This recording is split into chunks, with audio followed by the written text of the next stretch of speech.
नमस्कार दोस्तों, स्वागत है आपका एक और नए दिलचस्प कहानी में।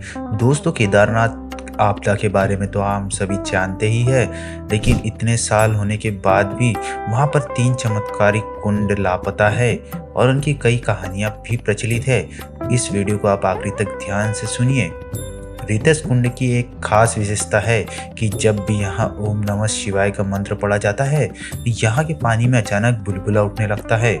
दोस्तों, हिंदुओं के प्रसिद्ध 4 धामों और देश के 12 ज्योतिर्लिंगों में से एक केदारनाथ धाम में आई भयानक आपदा के बाद इतने साल बीत गए हैं, लेकिन अब भी उस कुदरती का कहर का दर्द गया नहीं है। खौफनाक घटना में कई लोगों की जान चली गई और इलाके के इंफ्रास्ट्रक्चर को भी बुरी तरह से तहस नहस कर दिया गया। रास्तों का निर्माण तो काफी हद तक हो गया है, लेकिन पौराणिक और ऐतिहासिक महत्व के कई स्थान अब भी लापता है। इस धाम के रास्ते में कई चमत्कारिक कुंड थे, जिनमें से कुछ की जानकारी अब भी नहीं मिल पाई है। बद्रीनाथ केदारनाथ मंदिर समिति के अधिकारियों के हवाले से लिखी गई रिपोर्ट्स के मुताबिक 3 प्रमुख कुंड अब भी मलबे में दबे हुए हैं, जिनकी खोज जारी है। आपदा में गायब हुए हंस कुंड के संबंध में कई अद्भुत जानकारियां सामने आई है।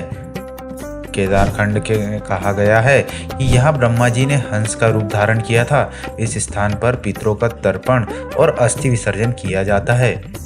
इस स्थान के संबंध में एक खास मान्यता है कि यहाँ पितृ तर्पण, अस्थि विसर्जन और मृत व्यक्ति की जीवन कुंडली विसर्जित करने से जीवात्मा को मुक्ति मिल जाती है। यह कुंड केदारनाथ मंदिर के दाएं दिशा में करीब 100 मीटर दूर स्थित है। दोस्तों, मंदिर से करीब 500 मीटर दूर सरस्वती नदी के किनारे स्थित रेतस कुंड की एक खास विशेषता है कि जब भी यहाँ ओम नमः शिवाय का मंत्र पढ़ा जाता था, यहाँ के पानी में अचानक बुलबुला उठने लगता था। लेकिन आपदा के बाद से ही इस प्रसिद्ध कुंड के दर्शन नहीं हो पा रहे हैं। यहाँ की एक और पौराणिक कथा है। कहा जाता है यहाँ पर कामदेव के भस्म होने पर देवी रति ने विलाप करके हुए आंसू बहाया था। रेतस और हंस कुंड की तरह ही हवन कुंड का भी अपना महत्व है। यह कुंड मुख्य मंदिर के ठीक सामने ही था, लेकिन तबाही के चलते कहीं खो गया और अब तक इसका पता नहीं लगा पाए हैं कोई भी। इस कुंड के संबंध में ही कई पौराणिक मान्यता है।